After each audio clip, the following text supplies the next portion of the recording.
बजे तक पढ़ना ही पढ़ना है, आपने तो इतने आंसर सॉल्व करके ही जीतना है, और बड़ा दबाव खुद ही अनुभव करते हैं। मैं समझता हूं हमने उतना स्ट्रेच नहीं करना चाहिए कि जिसके कारण हमारी एबिलिटी ही टूट जाए। हमने स्लोली इंक्रीमेंट करना चाहिए। चलिए भाई, कल मैंने 7 क्वेश्चन सॉल्व किए थे रात को, आज 8 करूंगा। फिर मुझे वरना मैं 15 तय करूं और 7 ही कर पाऊं तो सुबह उठता है, यार देखो कल तो कर नहीं पाए, आज करूंगा। तो एक खुद भी दबाव के प्रेशर पैदा करते हैं। हमने इसको थोड़ा साइंटिफिक तरीके से कर रहे हैं। दूसरा, माँ बाप प्रेशर पैदा करते हैं। ये क्यों नहीं किया, वो क्यों नहीं किया, क्यों सोता रहा, चलो जल्दी उठते नहीं हो, पता नहीं एग्जाम है, और यहां तक कहते हैं देख वो तेरा दोस्त क्या करता है, तू क्या करता है। ये सुबह शाम जो कमेंट्री चलती है, रनिंग कमेंट्री, और कभी मां थक जाते हैं तो पापा की कमेंट्री शुरू होती है, कभी पापा थक जाते हैं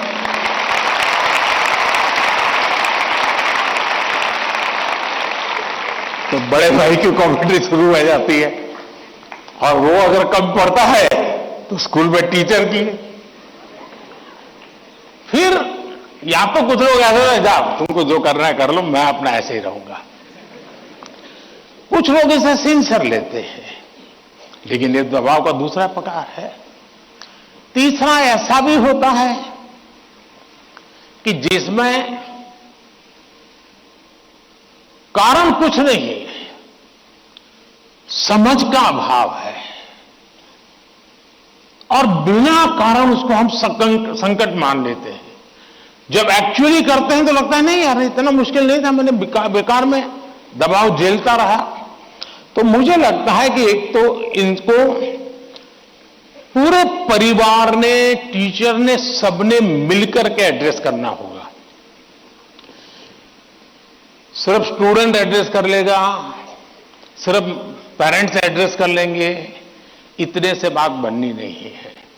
और मैं मानता हूं कि ये लगातार परिवारों में भी बातचीत होती रहनी चाहिए। हर परिवार ऐसी स्थितियों में कैसे हैंडल करता है उसकी चर्चाएं होनी चाहिए। उसकी एक सिस्टमेटिक थियरी के बजाय हमने धीरे धीरे चीजों को इवॉल्व करना चाहिए। अगर ये इवॉल्व करते हैं तो मुझे पक्का विश्वास है कि हम इन चीजों से बाहर निकल के आते हैं। धन्यवाद।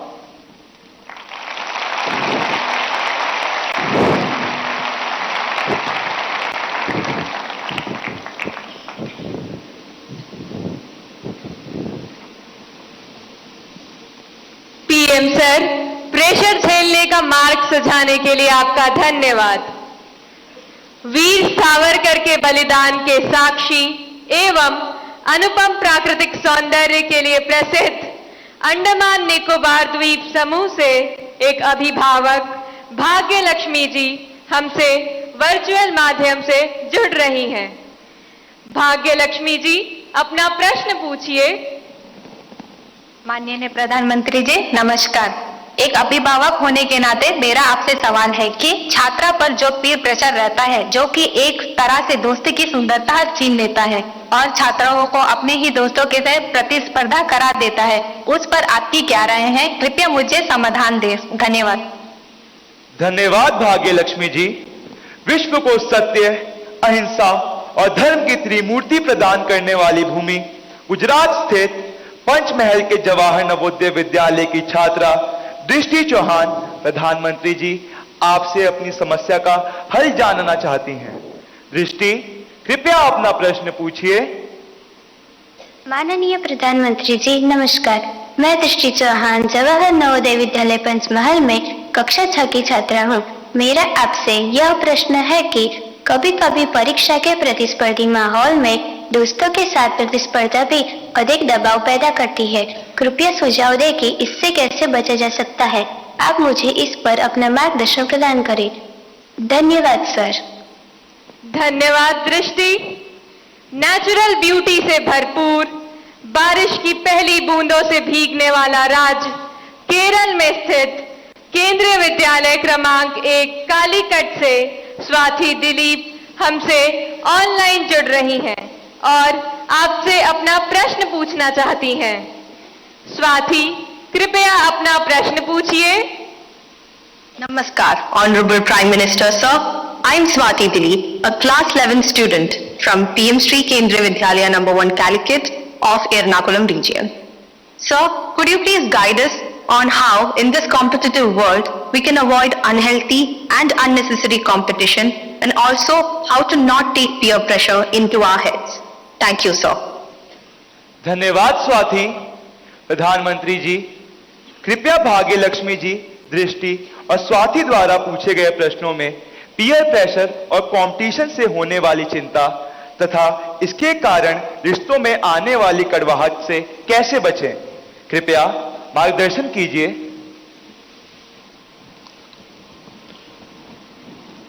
अगर जीवन में चुनौतियां न हो,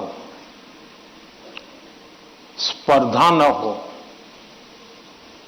तो फिर जीवन बहुत ही प्रेरणाहीन बन जाएगा, चेतनाहीन बन जाएगा। कंपटीशन होनी ही चाहिए, लेकिन जैसे एक सवाल में पूछा कालीकट से बच्ची ने, हेल्दी कंपटीशन, इसलिए कंपटीशन हेल्दी होना चाहिए। अब आपका जो सवाल है वो जरा डेंजर है और वो मुझे चिंता कराता है। शायद मुझे भी इस परीक्षा पे, चर्चा पे इस प्रकार का सवाल पहली बार आया है। देखिए, कभी कभी इस प्रवृत्ति का जहर, ये बीज पारिवारिक वातावरण में ही बो दिया जाता है। घर में भी मां बाप, दो बच्चे हैं तो दोनों के बीच में कभी एक के लिए अच्छा बोलेंगे, कभी दूसरे के लिए, तो कभी उन दो भाई बहन में भी, या दो भाई में भी, या दो बहनों में भी, देखिए मां ने उसको तो ये कह दिया और मुझे ऐसा कह दिया। एक इस प्रकार की विकृत स्पर्धा का भाव जाने अनजाने में परिवार के रोजमर्रा के जीवन में बो दिया जाता है। और इसलिए मेरी सभी पेरेंट्स से आग्रह है कि कृपा करके बच्चों की इस प्रकार की कंपैरिजन, अपने ही संतानों की ऐसी कंपैरिजन मत कीजिए। उसके अंदर एक द्वेष का भाव पैदा कर देते हैं और वो परिवार में भी कभी न कभी लंबे समय के बाद वो बीज एक बहुत बड़ा जहरीला वृक्ष बन जाता है। उसी प्रकार से मैंने बहुत पहले एक वीडियो देखा था, शायद आप लोगों ने भी देखा होगा। कुछ दिव्यांग बच्चे, उनकी एक कंपटीशन में सब दौड़ रहे हैं। 12-15 बच्चे अलग अलग, फिजिक दिव्यांग है तो कठिनाइयां है, लेकिन वो दौड़ रहे हैं।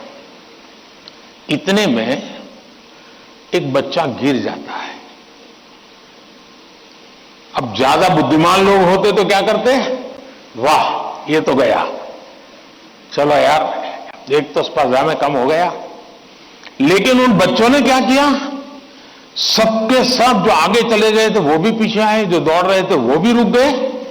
पहले उन सब ने उसको खड़ा किया और फिर दौड़ना शुरू किया।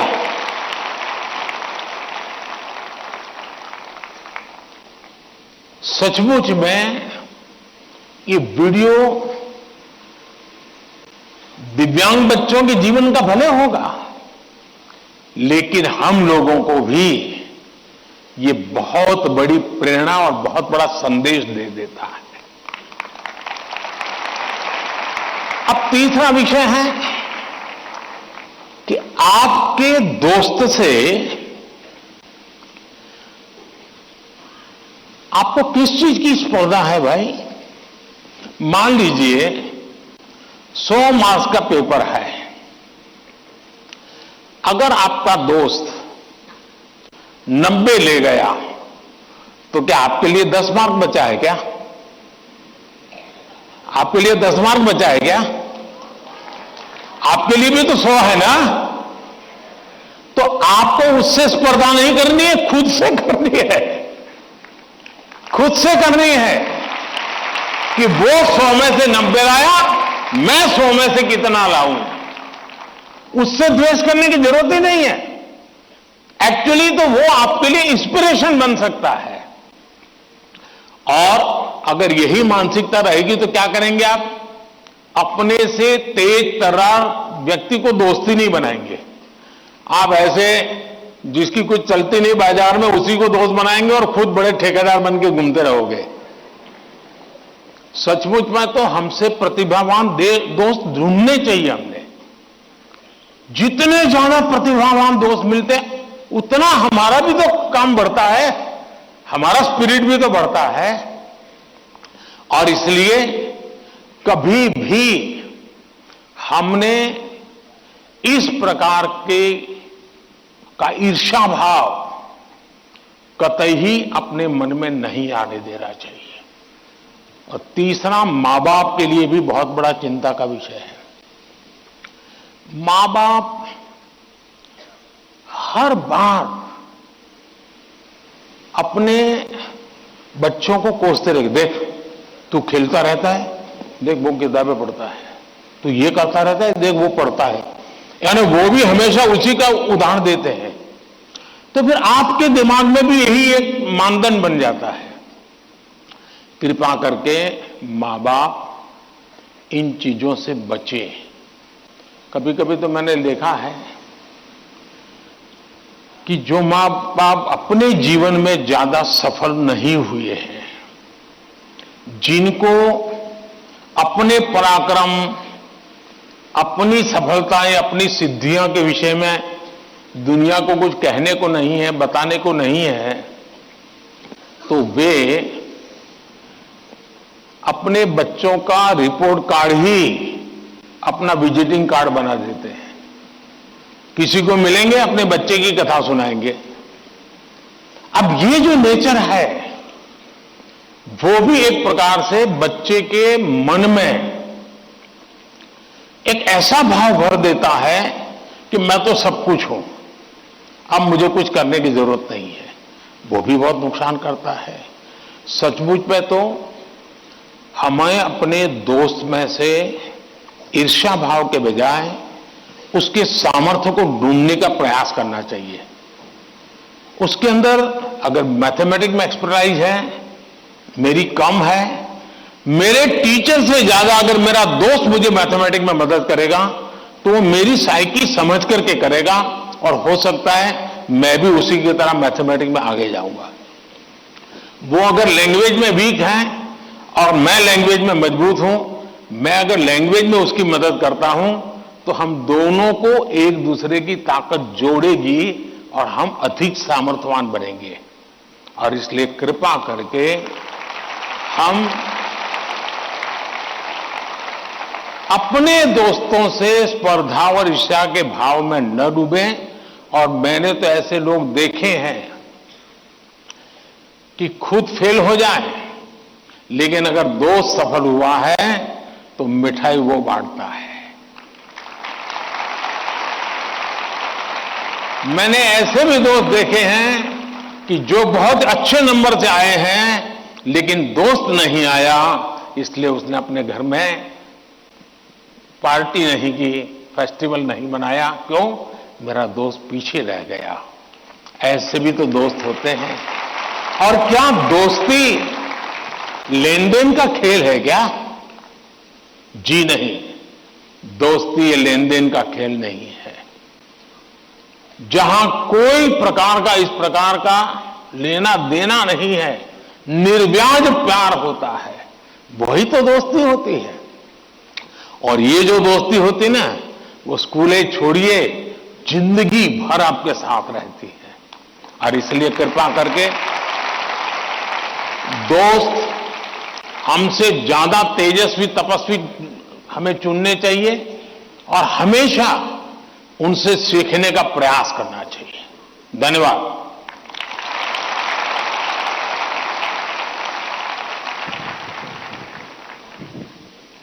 प्रधानमंत्री जी, स्पर्धा में भी मानवीयता का ये संदेश हमें हमेशा प्रेरित करता रहेगा। भारत का दक्षिण पूर्वी राज्य, कृषि प्रधान प्रदेश, तिरुमलाई की पवित्र भूमि, आंध्र प्रदेश स्थित ZP high school Uparapalli, Anakapalli जिले के संगीत शिक्षक श्री कोंडा कांची संपतराव जी हमारे साथ ऑनलाइन माध्यम से जुड़ रहे हैं और आपसे प्रश्न पूछना चाहते हैं। संपतराव जी, कृपया अपना प्रश्न पूछिए। प्रधानमंत्री वर्युल वारिकी नमस्ते। मेरा नाम कोंडकांची संपतराव है और मैं ZP high school Uparapalli, Anakapalli district, Andhra Pradesh में शिक्षक हूँ। सर, मेरा आपसे यह प्रश्न है कि एक शिक्षक के रूप में मैं किन तरीकों से अपने छात्रों को परीक्षा देने में तनाव मुक्त बनाने में मदद कर सकता हूँ? कृपया इस पर मेरा मार्गदर्शन कीजिए। धन्यवाद। धन्यवाद सर। भारत के पूर्व में चाय बागानों तथा सुंदर पर्वतीय प्रदेश, ब्रह्मपुत्र की भूमि, असम के शिव सागर स्थित हाशारा हाई स्कूल से एक टीचर बंटी मेधी जी, जो कि सभागार में उपस्थित है, प्रधानमंत्री जी से एक प्रश्न पूछना चाहती हैं। मैम, कृपया अपना प्रश्न पूछिए। Namaskar, Honorable Prime Minister Sir, I am Bonti Medhi, a teacher from Sibsagar district, Assam. My question is, what should be the role of a teacher in motivating students? Please guide us.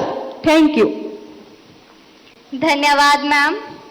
प्रधानमंत्री जी, कृपया आंध्र प्रदेश के संगीत शिक्षक श्री संपतराव जी और सभागार में उपस्थित शिक्षिका बंटी मेथी जी द्वारा पूछे गए इन प्रश्नों में वे परीक्षा के समय शिक्षकों की भूमिका के विषय में जानना चाहते हैं कि वे किस प्रकार विद्यार्थियों को तनाव मुक्त रहने में सहायता करें। कृपया समस्त शिक्षक वर्ग का मार्गदर्शन कीजिए। पहले तो मैं समझता हूं जो संगीत के टीचर हैं वो तो अपने क्लास नहीं, पूरी स्कूल के बच्चों का तनाव खत्म कर सकते हैं।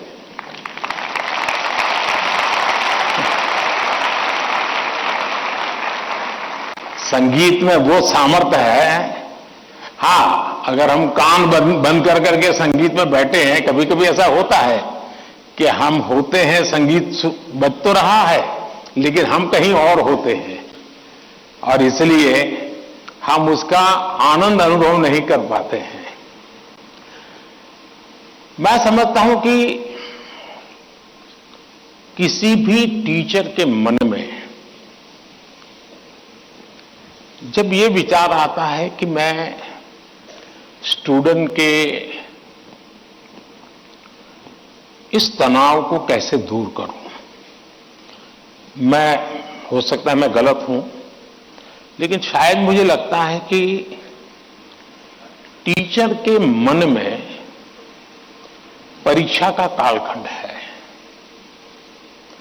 अगर टीचर और स्टूडेंट का नाता परीक्षा के कालखंड का है तो सबसे पहले वो नाता करेक्ट करना चाहिए। आपका स्टूडेंट्स के साथ नाता जैसे ही आप पहले दिन, वर्ष के प्रारंभ में पहले ही दिन क्लासरूम में एंटर करते हैं, उसी दिन से एग्जाम आने तक आपका नाता निरंतर बढ़ते रहना चाहिए। तो शायद परीक्षा के दिनों में तनाव की नौबत ही नहीं आएगी।